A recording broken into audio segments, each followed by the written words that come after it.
Belle énergie encore, hein? Impressionnant.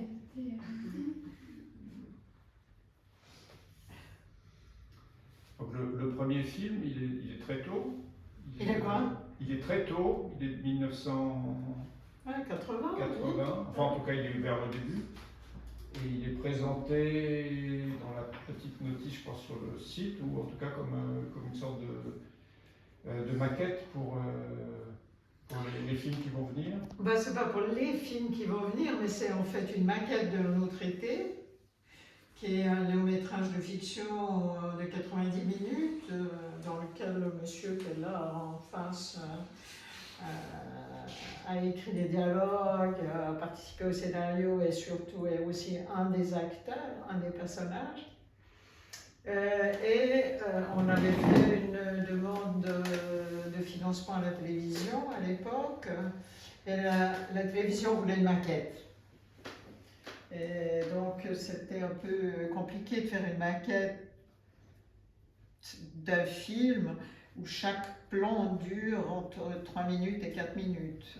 Donc une maquette de 6 minutes. Il y avait juste quelque chose qu'ils n'avaient pas vraiment compris, en fait. Donc j'ai décidé de faire ce petit film qui donne une idée de ce qu'allait être le grand film. Donc c'est pas vraiment une maquette, c'est un petit film en lui-même. Donc voilà, c'est ce qui a déterminé en fait cette aventure-là. Parce qu'en même temps, il y a je ne sais pas s'il faut appeler ça un langage, mais il y a vraiment un travail sur l'image, sur le son, sur le rythme, et c'est presque, c'est un peu programmatique, enfin c'est l'annonciateur en tout cas de quelque chose. Ouais. C'est en tout cas un annonciateur du film qui va venir, d'une certaine manière, et d'un ensemble, de l'ensemble du travail aussi, sans doute. Mais avant ça, il y a déjà un film quand même, un film important qui est Allegro, qui est un film de 22 minutes, je crois, qui date de 79, 79. Donc le travail il est déjà complètement posé. Enfin ça existe, ça sort pas de nulle part. C'est pas un premier film ou quelque chose qui viendrait à partir de rien. Il y a quand même toute une trajectoire préalable à ça. En fait. Et donc les 3 films qu'on appelle là une trilogie. Non, c'est vous qui l'appelez trilogie. J'ai lu ça. Triptyque. Oui, triptyque, c'est vrai.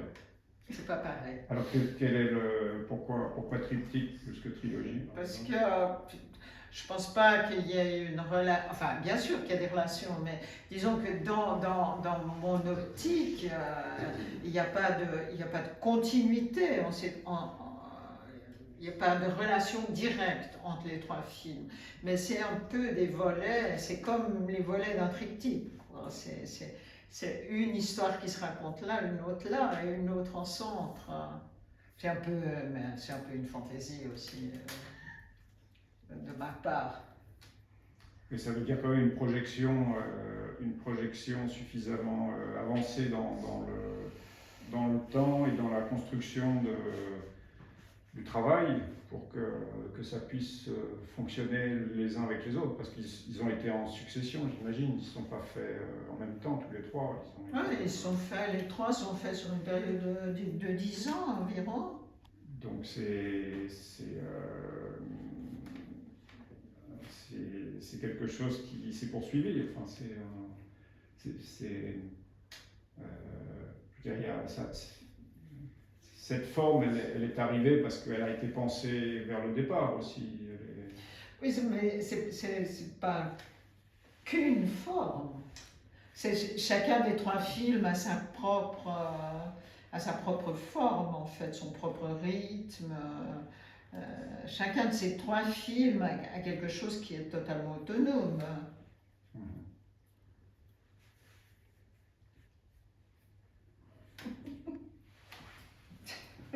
Bon, là, c'est un peu abstrait dans la mesure où, Oui, si on ne connaît pas les films, ça oui, peut c'est pas clair, quelque ça chose. c'est certain. Mais enfin, j'essaye d'avancer dans l'idée qu'il y a une construction qui a été qui s'est poursuivie au fur et à mesure du temps, enfin quelque chose qui s'est poursuivi au fur et à mesure du temps, qui je ne sais pas si on peut dire caractérise votre travail, mais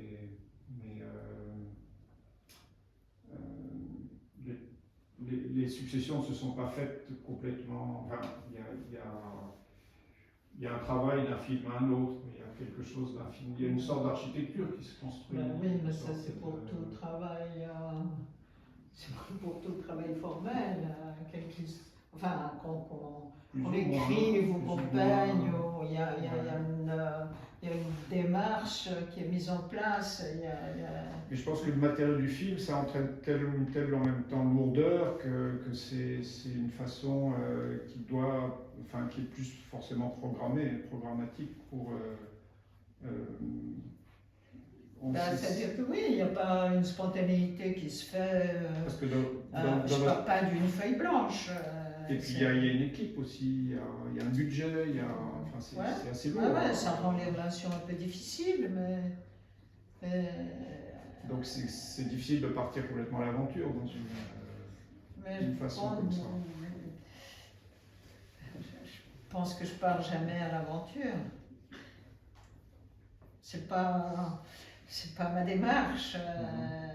C'est-à-dire que les choses chez moi sont construites au préalable, en fait. Et comment est-ce qu'on peut la caractériser à ce moment-là, cette démarche?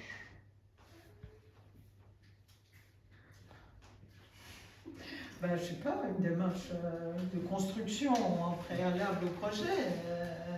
Tout à l'heure, quand on a discuté un peu de ça, vous disiez que l'architecture, on peut la définir comme une architecture plastique. Oui, c'est une bonne. Mais bon, c'est presque. Enfin, je sais pas, oui.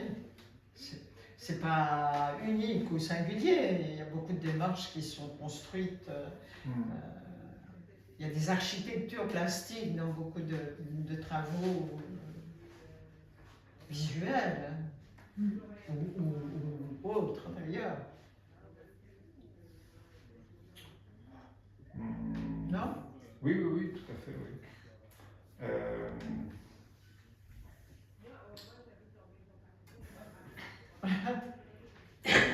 J'ai pas réfléchi à un plan de conversation.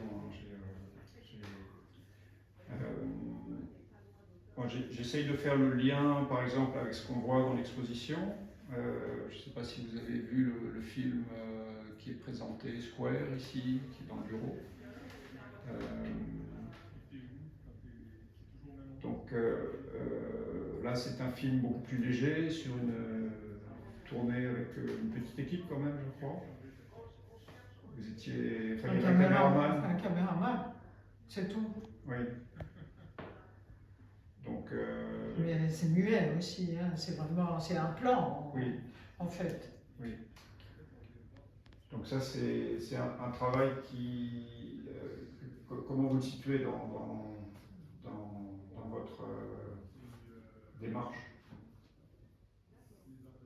Square, avec ce jeu, là, vous disiez, sur le carré et puis sur le jardin. Oui, ça c'est la forme du plan en fait, mais cette pièce, elle aurait pu s'inscrire aussi dans un autre travail. Et dans le travail que j'ai fait sur Londres, c'était plus ou moins, ça aurait pu s'inscrire dans ce travail londonien sur l'Est de Londres. Et en fait, pendant le développement de ce travail, cette pièce, ce plan, si on peut dire, c'est un plan séquence, hein, ce plan séquence n'a pas trouvé sa place dans ce travail, et donc c'est devenu une pièce autonome. Enfin, mais bon, ça appartient, je sais pas, tout ce que je fais appartient à un ensemble, à Alors bon, ben, je fais plus de long métrage de fiction parce qu'on ne me donne plus les moyens de faire des longs métrages de fiction. C'est-à-dire que la production, le financement du cinéma a complètement, en 30 ans ou 40 ans, a complètement changé. C'est-à-dire que des démarches expérimentales étaient beaucoup plus possibles il y a 30 ans qu'elles sont aujourd'hui. Aujourd'hui, c'est vraiment, tous ces travaux-là se situent dans une marge qui n'est plus finançable par une structure cinématographique classique, si on veut. C'est un changement, c'est une transformation, c'est un système économique différent, un système politique différent. Et donc, si je ne peux plus faire de long métrage de fiction, ben, je fais autre chose. Ça appartient à la même démarche, mais la grosseur, la forme est un peu différente. La production est différente. Donc, je dis maintenant que je fais de la vidéo. Quoi. Et là, par exemple, pourquoi est-ce que vous avez utilisé un caméraman plutôt que de filmer vous-même? Parce qu'on était sur un travail plus large. Et donc ça, c'est un plan qui s'est filmé. Et en principe, je ne fais pas les images moi-même. Alors ça m'arrive d'en faire, bien sûr, mais en principe, je ne fais pas les images. Je ne cadre pas, je ne fais pas les images moi-même. C'est une histoire de concentration pour moi, j'arrive pas à gérer et le rapport à la caméra et la direction d'acteur ou ces choses-là. Donc j'ai toujours travaillé avec un caméraman ou une camérawoman, en l'occurrence c'est des garçons, mais ça aurait pu être des femmes, c'est pas... C'est des histoires de proximité esthétique, si on veut, formelle. Est-ce que vous disiez que c'était aussi une forme d'hommage à Malevich Oui, bon, ça c'est mon petit plaisir personnel. Oui, c'est tout à fait. Au départ, ce plan, c'est un hasard. C'est-à-dire qu'en étant sur la terrasse du premier étage de la Tête Moderne et en regardant la Tamise en face de moi, j'ai constaté que sur le sol, il y avait cette ancienne structure qui, je pense, un bâtiment ou une cabane qu'ils ont démoli en restaurant l'usine pour en faire la Tête Moderne. Et cette chose-là est restée sur le sol comme une marque. Et je trouvais cette forme très malévicienne, si on peut dire. C'est la trace d'un bâtiment qui n'existe plus. Voilà, c'est la trace de quelque chose. Enfin, je ne sais pas ce qu'il y avait, mais j'imagine un bout de bâtiment ou une structure qui a laissé ces traces-là sur le sol. Et donc, j'ai décidé de faire ce plan en plongée avec toute ce balai de personnes qui traversent l'espace comme ça. Et pour rentrer dans l'image du film, il y a une sorte de... je ne sais pas comment est-ce qu'on appelle ça en termes cinématographiques, mais l'image disparaît, réapparaît, certaines personnes tout d'un coup s'en vont. Enfin, dans Square. Dans Square, toujours. Que personne n'a vu, j'imagine, donc je sais pas. Dans Square, ce qu'il y a, c'est que c'est un plan séquence de 5 ou 6 minutes dans lequel que j'ai monté, donc j'ai coupé des morceaux de ce plan séquence pour en faire un plan séquence de 2 minutes. Donc il manque en fait la moitié du plan en tout cas. Et donc j'ai choisi, contrairement à ce que vous avez pu voir dans Chuteliotski, où à chaque coupe je mets 3 images qui en l'occurrence sont du noir en principe, mais enfin qui sont en gris là, en vidéo, en projection.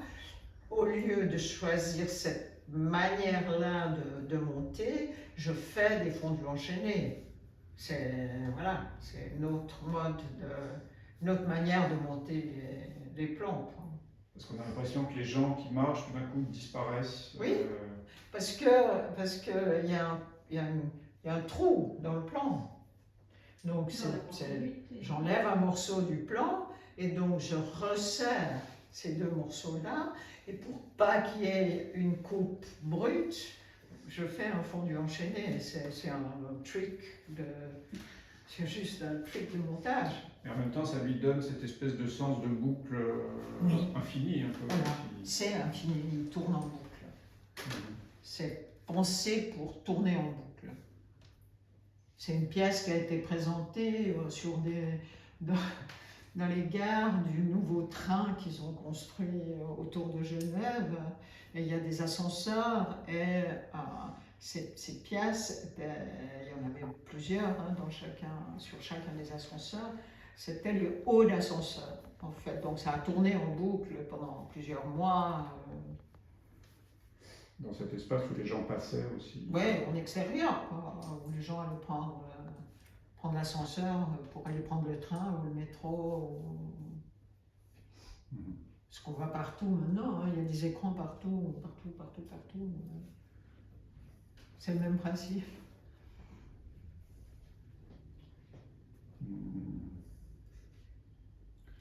On a montré ici aussi Séparation, Réparation.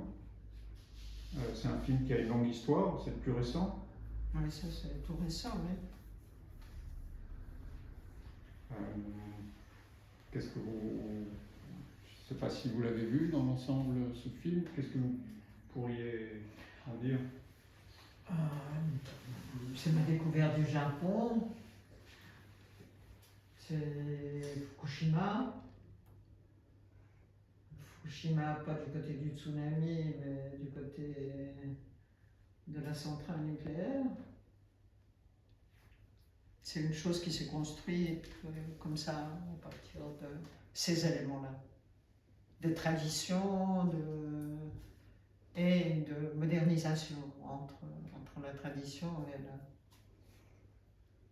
et l'industrialisation, en fait. Parce qu'on a... Poussé à l'extrême par la catastrophe nucléaire. On a plusieurs composantes du film. La révolte des ouvriers, c'est quelle ville, Hokkaido Oui, il y a aussi une séquence qui est tournée en Hokkaido, dans une ville qui se développait au tournant du siècle, début des années 20-30, donc dans la période impérialiste du Japon, vraiment très, très colonisatrice aussi et impérialiste. Et c'est la première lutte des paysans contre les propriétaires terriens. Et non seulement c'est la première vraie lutte, mais c'est une lutte qui est à l'époque victorieuse. Donc là, j'ai trouvé à un moment donné, je suis tombée là-dessus totalement par hasard en trouvant un roman publié d'un auteur japonais, publié à cette époque-là, enfin écrit à cette époque-là. Et ils ont fait récemment une traduction de ce texte. Et je suis tombée là-dessus un peu par hasard, quoi. Et je trouvais que c'était fort intéressant. Donc j'ai fait une espèce de condensation de ce texte.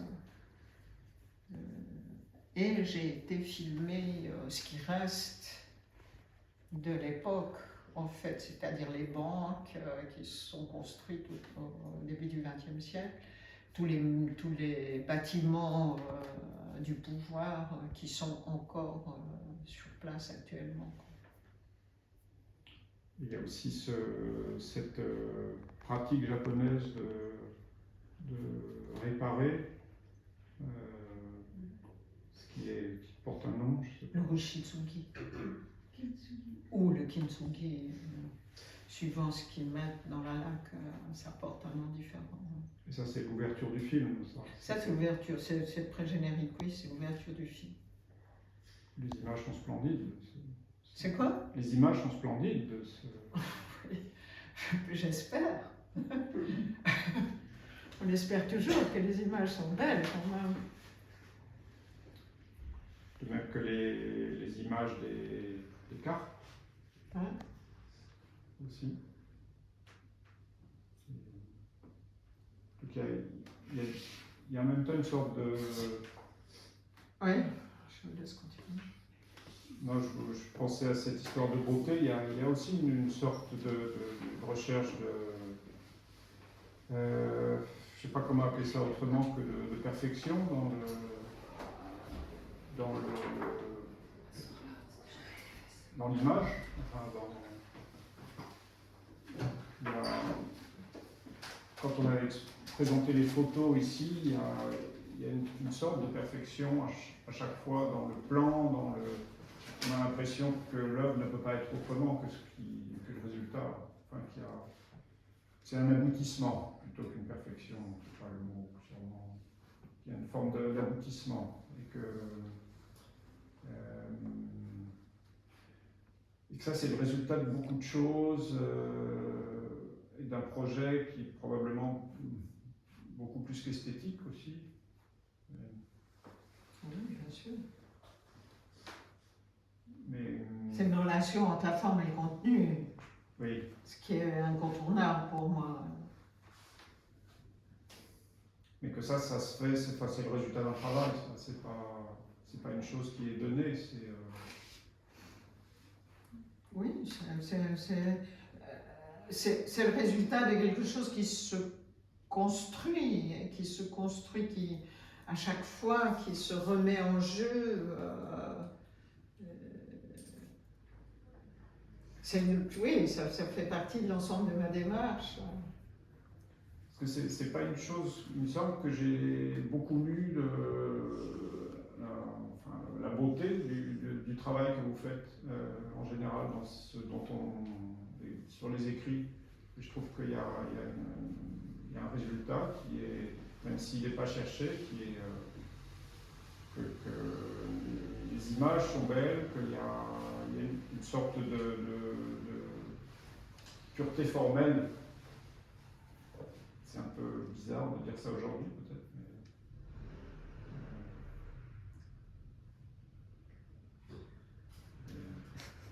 Bon, donc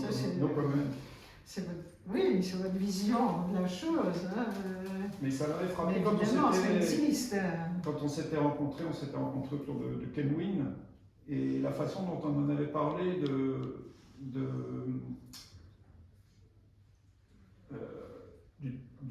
enfin, je ne sais pas comment dire autrement, que le travail pour creuser le projet, pour le faire avancer, enfin, c'est pas une question d'encyclopédie, mais on sent qu'il y a un véritable, une mise en jeu d'un savoir en même temps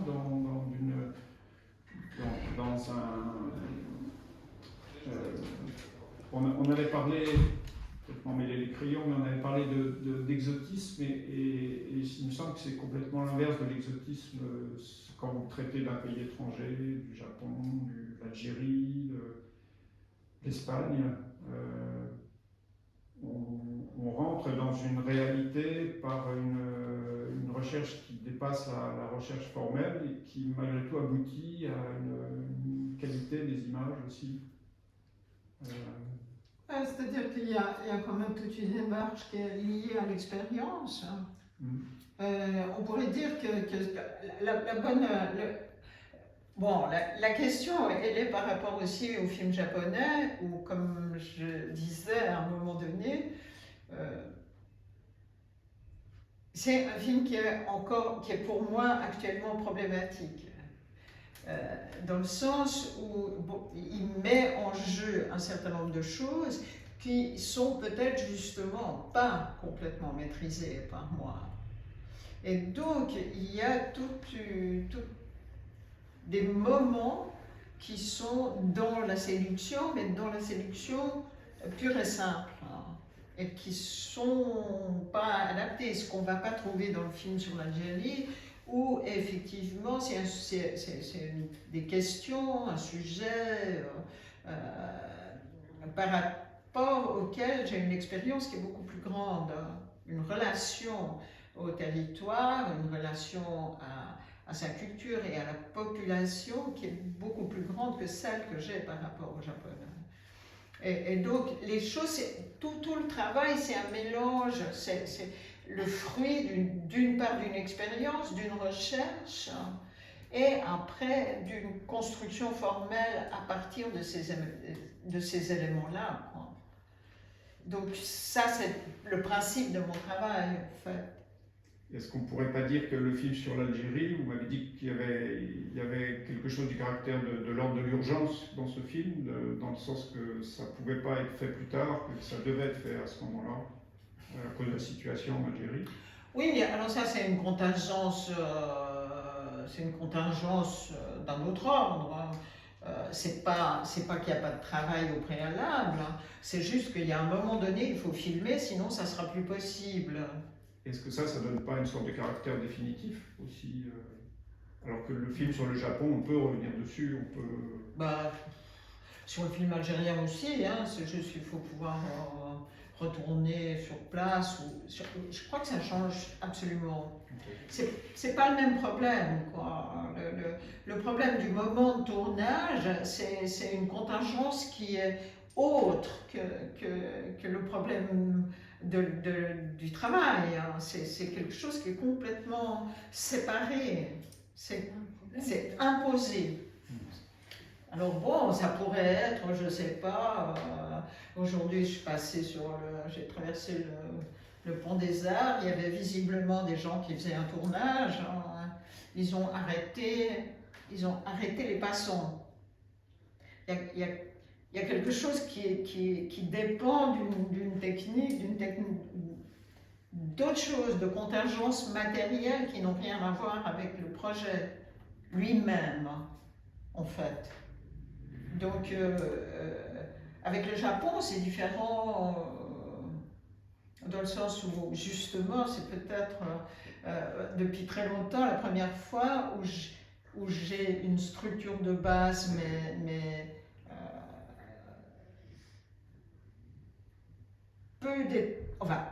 où j'ai des points d'ancrage, et autour de ces points d'ancrage, il n'y a rien.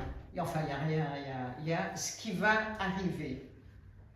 Et donc, après, ça crée quelque chose de beaucoup plus complexe à gérer. Parce que tout d'un coup, vous parliez des carpes. Juste avant de partir, j'ai découvert cet étang avec ces carpes. Puis je me suis dit, il faut que je les filme. Puis je les ai filmées, mais en fait, ce n'était pas du tout prévu dans le projet qu'il y aurait des carpes. Donc ça, c'est des histoires de hasard, et j'ai beaucoup de difficultés à travailler avec le hasard. Parce que généralement, je construis les choses au préalable. Et donc, après, je fais que exécuter, si on veut. Bon, il y a toujours les impondérables. Hein.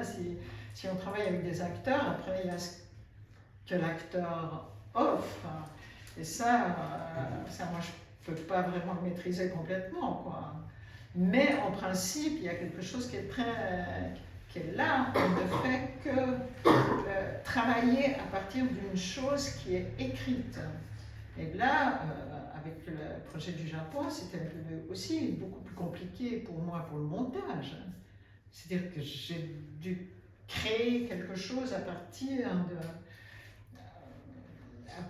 d'images existantes, mais qui n'étaient pas prévues pour être ensemble. Donc voilà, ça c'est un peu une autre manière de travailler. Je ne suis pas du tout familière avec ça, c'est très difficile pour moi. Est-ce que vous voulez dire quelque chose?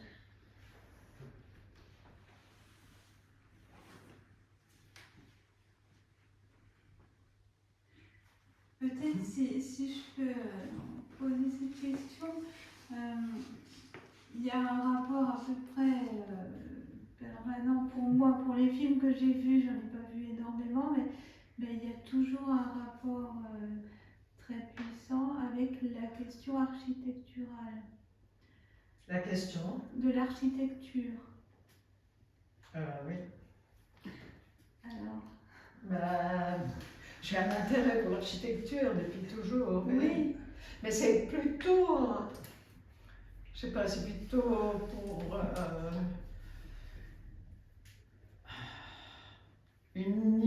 l'architecture en tant que structure, en tant que construction, en tant que structure, plutôt que purement en tant qu'architecture. C'est vraiment c'est une manière. parce que les j'aime résultats, l'architecture en quand fait, même. les films, quand on les voit, ils ont une dimension extrêmement précaire, fragile, qui n'a pas de... Enfin, pour mon sentiment, hein, il y a cette dimension de fragilité extrêmement belle qui n'est pas... De fragilité, c'est Oui, dit, oui. oui, qui n'est pas la même chose que si on veut filmer l'architecture, on va entrer dans des questions formelles. Je ne sais pas comment exprimer ça. C'est plutôt formation, désinformation, je dirais. Oui, c'est ça. Hein. Un peu. Enfin, c'est juste un peu fantaisiste, mais je pense que je le ressens comme ça. Bon, suivant les pièces aussi, par exemple, si vous prenez les longs métrages de fiction ou les courts-métrages ou moyens-métrages de fiction, mais toute la partie cinématographique, purement cinématographique, il y a aussi une dimension, je pense, dont on parle très peu, mais qui est fondamentale, c'est la dimension du son. C'est-à-dire qu'il y a un système sonore dans les films qui est extrêmement complexe. C'est-à-dire que ça, c'est un montage et une construction qui est post-tournage. C'est une chose qui se fait à la table de montage ou qui se fait en studio, mais qui n'existe pas pendant la période de tournage. Donc c'est vraiment, après, ça c'est une architecture Ça, c'est vraiment extrêmement posée. Et ça donne la fragilité aussi. Oui. Ça rend, dans la construction des images qui sont extrêmement précises, le son, la multiplicité, ou disons les couches sonores qui sont les unes sur les autres, ou les unes avec les autres, ou les unes en confrontation, enfin c'est toute une c'est presque c'est presque un système musical en fait. Et ça donne aussi une fragilité, ou en plus encore que le côté visuel. Donc là, on est cette chose-là, c'est peut-être la partie la plus puissante du bâtiment dans le résultat du film, et on est aussi dans la notion de fragilité. Alors moi, ça m'évoque toujours dans mon vocabulaire de couture. Peut-être c'est de là que naît une forme d'émotion aussi. Oui. C'est dans ce mélange d'éléments entre quelque chose d'extrêmement structuré et quelque chose d'autre qui vient faire un contrepoint à cette structure. Merci, c'est très intéressant ça. J'ai vraiment le sentiment d'avoir une réponse énorme à ma question. Merci.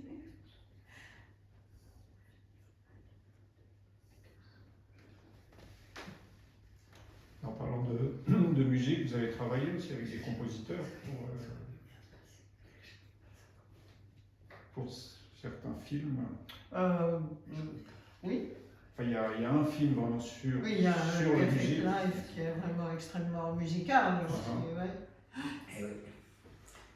Je pensais à Caprice aussi. Non bon, alors Caprice c'est différent, c'est un film sur un musicien, sur un violoniste, donc ça c'est direct, l'apport il est immédiat.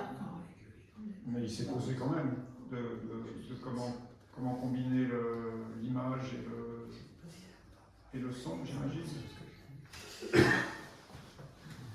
Non, je dirais que là c'est plus simple en fait, parce qu'il y a un élément qui est le musicien, qui est le violoniste. Donc il y a un violon et le film est construit avec cette pièce violonistique.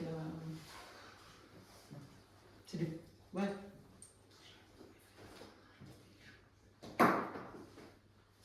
Et il y a quand même ce passage assez fascinant où on suit la partition.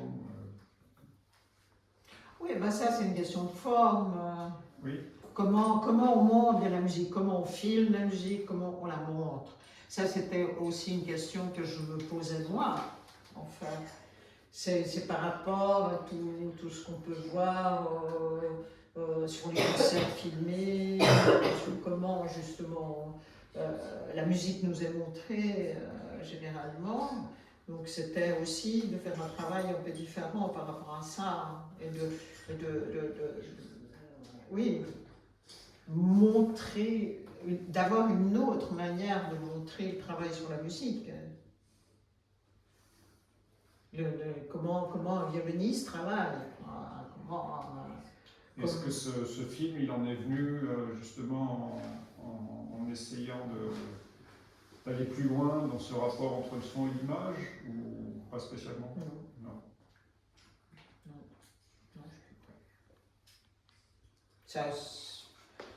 Ça découle un peu, c'est plutôt quelque chose qui découle de mon rapport au son dans l'image en mouvement, en fait. C'est plutôt quelque chose qui va de soi, presque, qui a fini par arriver un jour. Et c'est aussi une rencontre, c'est pas n'importe qui, c'est une rencontre entre un violoniste et moi. Donc c'est aussi la relation qui s'est installée entre cette personne, cette réflexion qui s'est passée de l'un à l'autre. Et le compositeur est intervenu un peu... Non, le compositeur, il est un compositeur. Oui, oui. C'est comme si j'aurais pu prendre les pièces pour violoncelle de Bach ou les pièces pour violon solo de... Donc il n'y avait pas de choix spécifique parce que c'est complètement virtuose. Oui, j'ai choisi ça parce que je voulais... Pour aller au bout des choses, quoi. Pour aller au bout des choses, mais ça aussi, c'est une rencontre entre cette pièce de musique et ce violoniste, disons. Donc c'est une musique qui est c'est des pièces pour violon qui sont extrêmes, contemporaines, etc. Enfin,